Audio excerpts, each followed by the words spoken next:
నమస్తే. ఈరోజు మన స్టూడియోలో దైవాజ్ఞ బ్రహ్మశ్రీ వీరాపురం సుబ్రహ్మణ్య స్వామి గారు ఉన్నారు. సో ఆగస్టు మాసంలో సింహరాశి వారి పరిస్థితి ఏ విధంగా ఉండబోతుందో గురుగారు మాటల్లో అడిగి తెలుసుకుందాం. నమస్కారం. శుభాశీస్సులండి. గురుగారు, ఆగస్టు మాసం, అందులోనూ విశేషంగా శ్రావణ మాసం, సింహరాశి వారి పరిస్థితి ఏ విధంగా ఉండబోతుంది? పాజిటివ్గా ఉంటుందా, నెగిటివ్గా ఉంటుందా, ఎలాంటి జాగ్రత్తలు తీసుకోవాలి, వీళ్ళ పరిస్థితి ఎలా ఉంది, టైం ఎలా నడుస్తుంది ప్రస్తుతానికి వెళ్తే? పాపం సింహరాశి వాళ్ళ గురించి తలుచుకుంటే నాకు చాలా బాధేస్తుంది. ఎందుకంటే ప్రతి విషయాలలో వ్యతిరేకతలు అధికంగా ఉన్నాయి. అంటే ఎందుకు పనికిరాని వాడు కూడా వీళ్ళను అవమానించే అంతది సంఘటనలు, అవమానం. అంటే ఎక్కడ పోయినా ఏ కార్యక్రమంలో ప్రతి విషయాల్లో కూడా వీళ్ళకు అవమానాలే, పరువు నష్టం ఎక్కువగా జరుగుతుంది, అధికంగా ఉన్నాయి. అందుకనేసి ఈ రాశి వాళ్ళు ఎక్కువ శాతం మౌనంగా ఉండడం చాలా మంచిది. మౌనమే వీళ్లకు శ్రీరామ రక్ష. తక్కువ మాట్లాడి ఎక్కువ పని చేస్తే బెటర్ అంటారు. బెటర్. ఎందుకంటే కాలం కలిసి రానప్పుడు ఎంతటి వాడైనా సరే, షట్చక్రవర్తులు, ఆ శ్రీరాముడు కావచ్చు, హరిశ్చంద్రుడు కావచ్చు, అలాగే ధర్మరాజు కావచ్చు, ఇలా చెప్పుకుంటూ పోతుంటే మొత్తం ఎంతోమంది పురూరు చక్రవర్తులందరూ కూడా దేశభ్రష్టులే అయిపోయారు. అటువంటి పరిస్థితులు అన్నమాట. శ్రీరాముడు చక్రవర్తి, కానీ అడవుల్లోకి వచ్చి అడవుల్లో కాపురం ఉండాల్సిన పరిస్థితి వచ్చింది. పండ్లు, కాయలు, కందగడ్డలు తిని బతకాల్సిన పరిస్థితి వచ్చింది. ఆ పరిస్థితి ఊహించుకుంటే ఏంటి మాటకి, మనం ఇప్పుడు ఒక గంట బయట ఉండాలంటే దోమలు కలిసి చంపేస్తాయి. అటువంటి పరిస్థితి. మరి అటువంటి దేశాన్ని రూల్ చేసే అటువంటి చక్రవర్తి అడవుల్లో వచ్చి బ్రతకాల్సిన పరిస్థితి ఏమిటి? ఆయనకు అవసరమా? ధనం ఉంది, ప్రజాబలం ఉంది, మొత్తం అడుగు కింద పెడితే కందిపోకుండా అప్పట్లోనే కార్పొరేట్ మ్యాటర్ అన్నట్టుగా వాళ్ళకు పూలను పరిచయం. మరి పరిస్థితి ఏంటి? అది ఏదైనా సరే చెప్పి రాదు, ఏదైనా కానీ మనం జాగ్రత్త ఉండాలి. ఆ జాగ్రత్త ఏమిటి అంటే ముందు దైవానుగ్రహాన్ని సంపాదించుకుంటే మనకు అంత కష్టం రావాల్సింది స్వల్పమైనటువంటి సమస్యతో బయటపడతాం. అంటే తప్పించుకు తిరుగువాడు ధన్యుడు సుమి అన్నట్టుగా వీళ్ళు సేఫ్గానే రావాల్సిన ప్రమాదం కాస్త చిన్నగా వైదొలిగిపోతుంది. అంటే వాళ్ళు సుఖంగానే ఉండాలి అని కూడా నా కోరిక. సింహరాశి వాళ్ళు అంటే ప్రతి విషయాల్లో వీళ్ళకు వ్యతిరేకత లేదు, ఎక్కువగా ఉన్నాయి. కొద్దిగా ఏదన్నా పాజిటివ్ పర్వాలేదని చెప్పాలంటే ఏం చెప్పాలి? 100% లేదు. లగ్నంలో కుజుడు, కేతువులు, 12వ ఇంట గ్రహాలు అనుకూలం లేవు, లగ్నంలోనూ అనుకూలం లేవు. ఎక్కువగా ఈ రాశి వాళ్ళకి ఆరోగ్య సమస్యలు అధికంగా ఉన్నాయి. ప్రమాదాలు జరిగే అవకాశాలు ఉన్నాయి. బోన్స్ అంటే బ్రేక్స్ అయ్యే అవకాశం, అంటే ఎముకలు ఇరిగేటువంటి సమస్యలు. మనకు ప్రమాదాలు జరగలేదు అనుకోండి, అనవసరంగా ఏదో దానంతట అదే వచ్చి సమస్య పడే అవకాశం ఉంది.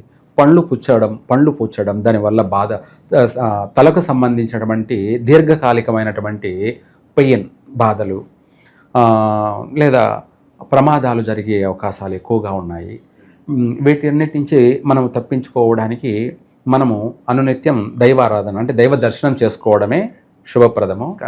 నూతన వ్యాపారాలు కావచ్చు, ఉద్యోగ ప్రయత్నాలు, ఇవి సఫలీకృతం అవడానికి ఎంత టైం పట్టవచ్చు అంటారు గురుగారు? మంచి విషయమే మీరు అడిగింది. ఏదైనా సరే కొత్తగా ఏదైనా వ్యాపారాలు చేయాలనుకున్నారనుకోండి, అంటే వాళ్ళ దగ్గర డబ్బు ఉండొచ్చు, ఎందుకంటే గతం సంపాదించింది ఏదైనా ఉండొచ్చు, లేదంటే అప్పు చేసి పెడుతున్నారనుకోండి, చెయ్యొద్దు. అప్పు చేసి పెట్టాల్సిన అవసరమూ లేదు. రెండోది, ఉన్న డబ్బును పోగొట్టుకోవాల్సిన అవసరం లేదు. ఎటువంటి వ్యాపారాలు ఈ మాసంలో చేయొద్దు. ఏదైనా కావాలంటే అవసరమైతే కష్టపడి పని చేసుకోండి, లేదంటే జాబ్ చేసుకోండి. అంటే నెల సాలరీ, నెలవద్దు, జీతం వస్తుంది, పని చేస్తే జీతం వస్తుంది. అంతేగాని మనం ఉన్నదాన్ని పోగొట్టుకోము కదా, ఉన్నదాన్ని కాపాడుకోవాలి. ఇది వీళ్ళ పరిస్థితి. ఉన్నది కాపాడుకుంటే చాలు. ఎందుకంటే ఇప్పుడు పరిస్థితి ఉన్నది పోగొట్టుకునే అవకాశం ఉందన్నమాట. అందుకనేసి తెలివిగా వ్యవహరించుకోవాలి. దాంతోపాటు ప్రతిరోజు ప్రతినిత్యం దైవ దర్శనం చేసుకుంటూ ఉండాలి. అదే కాపాడుతుంది. నూతన వ్యాపారాలు చేయొద్దు. స్త్రీల వల్ల ఏమైనా ఇబ్బంది ఉందా? స్త్రీల వల్ల ధన నష్టం కావచ్చు, పరువు నష్టం కావచ్చు, సమాజంలో పేరు చెడిపోవడం ఇలాంటివి ఏమైనా కనిపిస్తుంది? ఇందాక అదే కదా అన్నాను, పరువు నష్టం అనేది అదే స్త్రీల వల్లే వస్తుందంటారా? ఉంది. దానివల్ల చాలా పెద్ద సమస్యలు ఉన్నాయి స్త్రీల వల్ల. సింహరాశి వాళ్ళ స్త్రీలు అయితే పురుషుల వల్ల స్త్రీలకు నష్టము, అలాగే సింహరాశి వాళ్ళు పురుషులు అయితే స్త్రీల వల్ల నష్టము. ఆ నష్టం ఏంటి అంటే చాలా చాలా చాలా అంటే ఉన్న ధనము పోతుంది, ఆర్థికంగా ఇదవుతుంది. తర్వాత మళ్ళీ గొడవలు, కొట్లాట్లు, ప్రమాదాలు, గాయాలు, మళ్ళీ వీయే కాకుండా పరువు ప్రతిష్టలకి భంగం, నష్టం జరుగుతుంది. వాటితో పోవడమే కాకుండా మళ్ళీ పోలీస్ స్టేషన్లు, కోర్టు తగాదాలు, ఎటు చూసినా కూడా అందరితోనూ ఎందుకు పనికిరాని వాడు కూడా వీళ్ళని చూస్తే తిడతాడు. అంటే అటువంటి అదన్నే టైం అంటే. సో ఇన్ని వ్యతిరేక ఫలితాలు ఉన్నాయి కాబట్టి దైవబలం పెంచుకోమని చెప్పారు. అవును. సరే, మరి దైవబలం ఎలా పెంచుకోవాలని చెప్పి చాలా మందికి అనుమానం వస్తుంది. అవును. సో బెస్ట్ వే ఏంటంటారు దైవబలం పెంచుకోవడానికి? చెప్తాను. మంచి వీళ్ళకు బాగుపడడానికి 100% మంచి పరిష్కార మార్గం తెలియచేద్దాం. అంతేకాకుండా విదేశాలకు వెళ్ళాలనుకున్న వాళ్ళు ఈ నెల ప్రయత్నం చేయకపోవడం మంచిది. రెండోది, ఏదైనా వచ్చినా కూడా దాన్ని ఏదన్నా పోస్ట్ పోన్ చేసుకొని తర్వాత వెళ్ళడం మంచిది. ఈ మాసంలో వెళ్తే అక్కడ స్థిరపడలేరు, మళ్ళీ రిటర్న్ రావాల్సిందే. అందుకనేసి వీళ్ళు ఇప్పుడు ఉద్యోగం చేస్తున్నారు, ఆ ఉద్యోగాన్ని కాపాడుకోవాలి. ఆ ఉన్న ఉద్యోగమే పోయే పరిస్థితులు ఉన్నాయన్నమాట. కాబట్టి ప్రతి దాంట్లో ఆచితూచి అడుగు వేయాలి. ఆలోచన వ్యవహారం కూడాను సొంత నిర్ణయాలు తీసుకోకుండా అనుభవజ్ఞులైనటువంటి పెద్దవాళ్ళని, మంచి వాళ్ళని సలహా తీసుకోవడం మంచిది. ఎందుకంటే వాళ్ళ సొంత ఆలోచనలు వాళ్ళకు పనిచేయవు, రివర్స్ అవుతాయి అన్నమాట. అందుకనేసి ఒక సలహా అనేది కావాలి. ఆ సలహా ఏంటంటే మంచి వాళ్ళని సలహా తీసుకోవాలి. ఎవరిని పడితే వాళ్ళని అడిగామనుకోండి, వీడి సమస్య అనేది వీడే కాకుండా ఇంకా కొత్త సమస్య తెచ్చుకొని నెత్తినేసుకునే అవకాశం ఉంది. అంటే దారిని పోయే దరిద్రాన్ని కూడా కొనుక్కొచ్చుకున్నట్టుగా అయిపోతుంది పరిస్థితి. అందుకనేసి ప్రతి విషయాల్లో కూడా జాగ్రత్త ఉండాలి. గర్భవతులైనటువంటి స్త్రీలు చాలా జాగ్రత్తగా ఉండాలి. అబార్షన్స్ జరిగేటువంటి సమస్యలు ఉన్నాయి. ఆరోగ్యపరమైన విషయాల్లో ఆపరేషన్లు జరిగే అంతటి పెద్ద నష్టాలు ఉన్నాయి. ఒక మాట చెప్పాలంటే అన్ని విధాలు కూడాను కుటుంబ కలహాలు అధికంగా ఉన్నాయి. భార్యాభర్తల మధ్య తరచూ తగాదాలు, వాటి వల్ల పెద్ద ఎంతవరకైనా నష్టాలు జరిగే అవకాశం ఉంది. అన్నదమ్ముల మధ్య భేదాభిప్రాయాలు, తల్లి బిడ్డల మధ్య కూడా భేదాభిప్రాయాలు, ఇటువంటి అన్ని సమస్యలు ఉన్నాయి. కాబట్టి ఈ శ్రావణ మాసంలో ఈ సింహరాశి వాళ్ళకి ఒక మంచి పరిష్కార మార్గం తెలియచేద్దాం. ఈ రాశి వాళ్ళు ఈ శ్రావణ మాసంలో 15 రోజులు అమావాస్య అయిపోయినాక మరుసటి రోజు నుంచి శుక్రవారం అనుకుంటా, శుక్రవారం రోజు నుంచి పౌర్ణమి రోజు వరకు కూడా ప్రతిరోజు ఉదయం అయినా సరే లేదంటే సాయంత్రం అయినా సరే పుట్ట చుట్టూ తిరుగుతూ వీళ్లకు ఒక మంత్రం చెప్తానన్నమాట. ఆ మంత్రాన్ని చదువుకుంటూ ఆ పుట్ట చుట్టూ తిరుగుతూ అక్కడ ఇంకా చెప్పాలి అంటే కూడా ఒక 5 గురిగింజలు, ఎరుపు నలుపు ఉంటాయి గురిగింజలు, అవి పూజా స్టోర్లో అట్లా అయినా దొరుకుతాయి. 5 గురిగింజల్ని తీసుకొని అవి పట్టుకొని వాళ్ళు తడి బట్టలతో అయినా సరే లేదంటే పొడి బట్టలైనా పర్వాలేదు, వాళ్ళు చుట్టూ తిరుగుతూ పుట్ట చుట్టూ ఒక్కొక్క ప్రదక్షిణ చేసుకొని వస్తూ ఆ ప్రదక్షిణ చేస్తున్నప్పుడు ఓం కర్కోటకాయ విద్మహే మమ ఐశ్వర్య ప్రదాయ ధీమహి అంటే ఆ కర్కోటకుడిని ఐశ్వర్యాన్ని మనకు ఇమ్మని అడుగుతున్నాం. ధీమహి అంటే ఇమ్మని. అలాగే సర్వ విషదృష్టి ప్రచోదయాత్ స్వాహ అంటే ఎటువంటి చెడు దృష్టిలు ఉన్నా కూడా, గ్రహాల దృష్టి దోషం కావచ్చు, వాళ్ళు ఉన్న స్థానాన్ని బట్టి వాళ్ళు మనకు అశుభ గ్రహాలైనా సరే, లేదు మనుషులు మిత్రులు కూడా శత్రువులు అవుతూ ఉంటారు,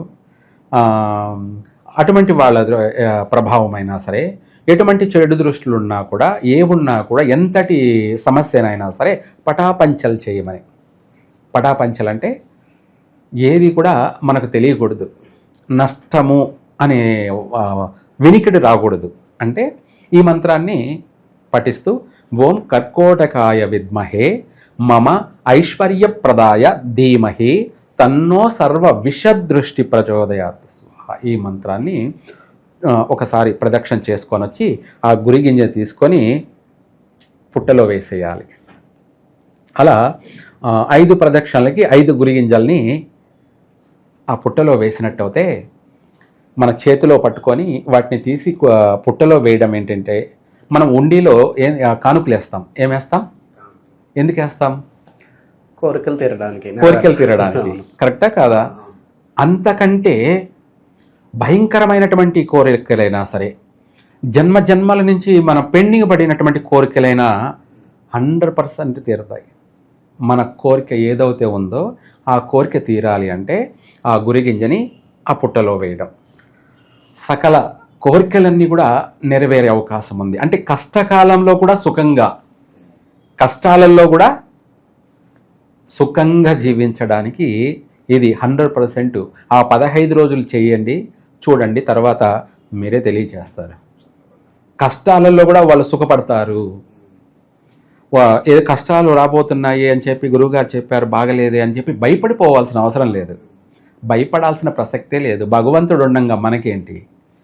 చిన్న బిడ్డలకి తల్లి తండ్రి ఉండంగా చిన్న పిల్లలకి వాళ్ళకి ఏమిటి బాధ, భయము? అట్లాగే పెద్దవాళ్ళు అయినటువంటి మనకు కూడా భగవంతుడు ఉండంగా మనకేంటి భయం? ఆ భగవంతుడి అనుగ్రహం పొందడం కోసమే, మన కోరికలను తెలియచేయడం కోసమే ఆ ఉండి అని ఆ పుట్టలో, పుట్ట వచ్చేసి ఉండి, ఆ కర్కోటకుడికి యొక్క నివాసం అదే పుట్ట ఉండి. ఆ ఉండిలో మన కోరికలన్నిటినీ కూడా ఈ యొక్క మనం గురిగింజ రూపంలో తెలియచేస్తూ అందులో వదులుతున్నాం. సింహరాశి వాళ్ళకి మనము అన్నీ కూడా బాగలేదని చెప్పుకుంటున్నాం కదా. దాంతోపాటు వీళ్ళకి ఘాతువారం, సింహరాశి వాళ్ళకు కూడా శనివారమే ఘాతువారం. వీళ్ళకు కూడా శనివారం రోజున ఇంపార్టెంట్ పనులు చేయకూడదు, కలిసి రాదు. శనివారం రోజు చేసినట్టయితే జీవితంలో భారీగా నష్టపోయే అవకాశమే ఉంటుంది. కాబట్టి సింహరాశి వాళ్ళు ఎటువంటి పని అయినా కూడా ఈ యొక్క శనివారం రోజు చేయకూడదు. అలాగే వీళ్లకు ఘాతు తిథులు కూడా తదియ, అష్టమి, త్రయోదశి తిథులు కూడా ఘాతు తిథులు. ఈ తిథుల్లో కూడా ఇంపార్టెంట్ పనులు చేయకూడదు. వాటితో పాటు వీళ్ళు మూలా నక్షత్ర జాతకులతోటి జీవిత భాగస్వామి అంటే కొత్తగా సంబంధాలు చూసుకునే వాళ్ళు మూలా నక్షత్రం వాళ్ళని చేసుకోకూడదు సింహరాశి వాళ్ళు. అలాగే వాళ్ళతో కలిసి ఎటువంటి బిజినెస్ పార్ట్నర్షిప్ కానీ, స్నేహం కూడా పనికిరాదు. స్నేహం కూడా ఎప్పుడైనా సరే వాళ్ళతో నష్టపోతారు. అలాగే ఇంపార్టెంట్ పనులు కూడా ఏదైనా చేసేటప్పుడు మకర లగ్నం అనే ముహూర్తంలో చేయకూడదు. ఇదొకటి వీళ్ళకు ఘాతు లగ్నము. మిగతా లగ్నాలన్నీ కూడా అదృష్టప్రదమైనటువంటి శుభ లగ్నాలే, మిగతా వాటిలో చేసుకోవచ్చు. మకర లగ్నము అనేది వీళ్ళకు పూర్తిగా బ్యాడ్ టైం. అందుకనేసి ఈ యొక్క మకర లగ్నంలో ఏదైనా సరే ప్రయాణాలు కొనసాగించడం, ప్రమాదాలకు గురయ్యే అవకాశం ఉంది. ఏదైనా ఇల్లు కొన్నారంటే నష్టపోయే అవకాశం ఉంది. వివాహం చేసుకున్నట్టయితే ఆ జీవితాంతం కష్టాలు పడే అవకాశం ఉంది. అందుకనేసి ఈ యొక్క ముహూర్తం అనేది పనికిరాదు. ఇంపార్టెంట్ విషయాలన్నీ అవాయిడ్ చేసి చిన్న చిన్న మామూలుగా సాదా నిత్య కృత్య కార్యక్రమాలు ఏదైనా సరే చేసుకోవచ్చు. సో ఓవరాల్గా సింహరాశి వారి పరిస్థితి చాలా బాగా వివరించారు. ఎంత కష్టాల్లో ఉన్నా కూడా కోరినటువంటి కోరికలు తీరడానికి మంచి అద్భుతమైన పరిష్కారం తెలియజేశారు గురుగారు. ధన్యవాదాలు. సర్వే జన సుఖినో భవంతు.